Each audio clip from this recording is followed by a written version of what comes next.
Hi guys, welcome to my channel and welcome to another video. If this is your first time on this channel, thank you for stopping by. Please don't forget to subscribe. In this video I will be talking about and also sharing some stories about how your child or children may or can be taken from you by social services. A bit of disclaimer: I don't work as a social worker. I don't work as part of the social services. None of my family member does, and so I'm not saying that this is definitely the reasons that your children will be taken from you. However, I'm just sharing stories that I have heard and those that I know of. Family, friends, even family that has happened to, well, their children have been taken from. I think I'll start by saying, if you are someone that still adopts the African way of parenting, don't get me wrong, I'm not saying it's not the wrong way. However, if you're someone that still hits the children, please stop it. Stop it, please don't. It is actually against the law to hit your children in the United Kingdom. It's not allowed. Your children will be taken from you. If they know about it, they'll be taken from you. Now I'm not saying you should wrap your children in cotton wool and rub their head in, as the Africans say, you spare the rod and spoil your child. I'm not saying that. But there are other ways that you can, train your children without hitting them.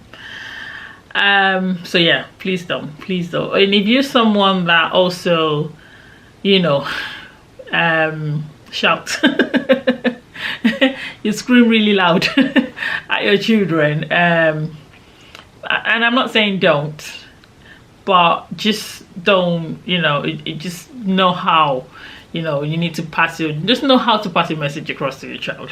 If you're gonna shout at your children, don't do it in public.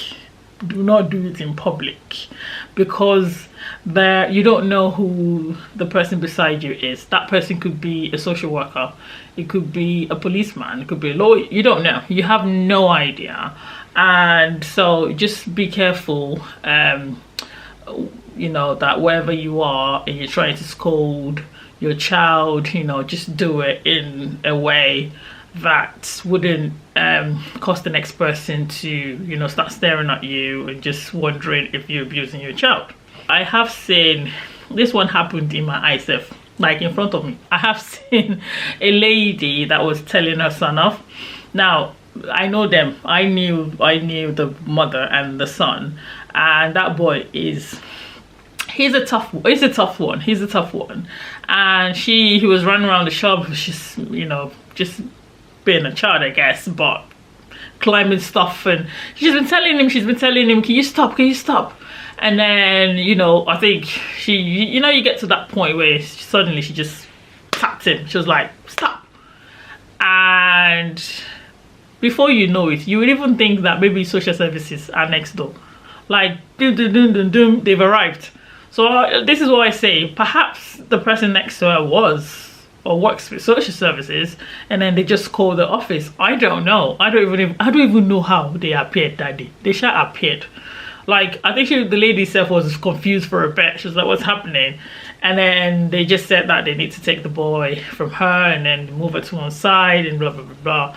Now they took him away from her, from the shop. Like, they didn't go home to get it from that shop. They took him away. So if you're dropping your children at school, just, even if it's once in a while, just give them a hug. Just say, have a good day at school today, love you, have fun. Because teachers are trained to look out for these things. They are trained to look out for children that they believe are being abused, or children that actually are abused.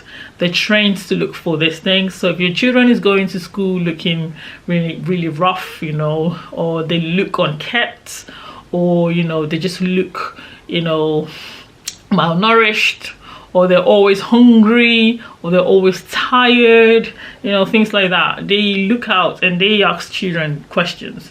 They start asking them questions like, why are you tired? You know, did you not get enough sleep?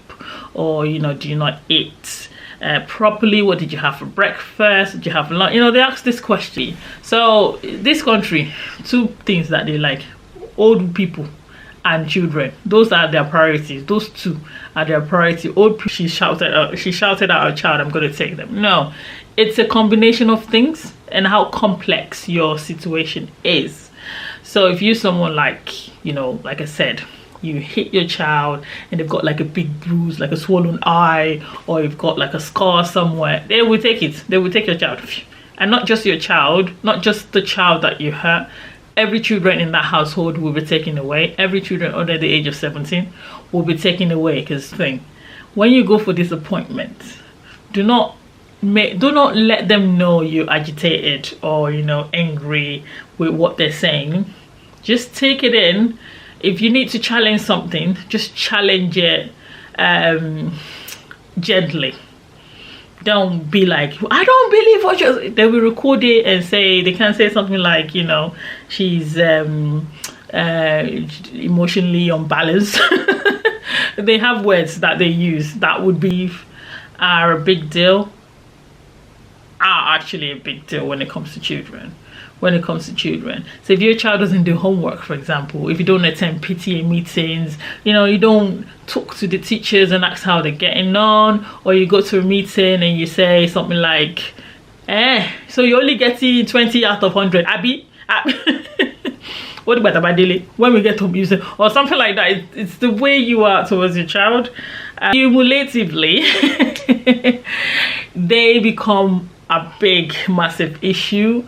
And that's what they will count on you. They will just, or if your child goes into school and says, oh, mommy smacked me today, or mommy hit me today, or something like, they won't say any, they might not even let you pick the child up from school. Oh, and if you're late as well all the time picking your child up from school, so you got there late today, you got there late tomorrow, and last week, one day they'll just call social services. You go and be dealing with them. So let's see. Everything here when it comes to children, they take so serious, and this is because there've been a lot of deaths, children's deaths within the family. So the mom has been accused of killing the children, mom's boyfriend has been accused of killing, you know, the partner's kids, and a lot of these families, they have had involvement with social services in the past. And the social services have just said, you know, nothing, there's no issue here, we've done it. Another one is if you bring in someone else's child as your child. That one is even common. That one is very common. You know, you taking your niece in or your nephew in, and you say, you know, you want to take care of them, and then you lie and say that they're yours, they're your children. If that child go and report you, you'll be smelling prison like this, jail. You'll be smelling it like, because they will make sure they will charge you for so many things. Anyway, they will charge you for so many things. So just, I think what I'm trying to say is be intentional in your parenting, right? Be involved in your child's life. I know that a lot of our parents, they have a way of training their children, which is frowned upon here. It is, don't even bring that behavior here. If you are coming in with children, especially teenagers, they are going to challenge you, especially when they come here and they realize that, you know, you're not allowed to smack them. They will challenge you, but just be calm. Get involved in your child's education. Go to meetings if they call you for meetings. And also let your child be involved in school activities. So if they say odd school socks day, let your child wear odd socks. It's not going to, try and remember this, and this applies to both parents, so I'm not just saying mothers and fathers. If it's an odd socks day, let them wear odd socks to school. It's not going to kill them. If it's a Christmas jumper day, let your child wear Christmas jumper. If it's World Book Day, choose a character. Just ask your child, what character do you want to just try? And I know we are busy, we are working, we haven't got time, but within your working hours, you have time. Create time, find that time, go into town, because whenever it's coming up to World Book Day, they always sell costumes anyway. The lady that does my hair told me this.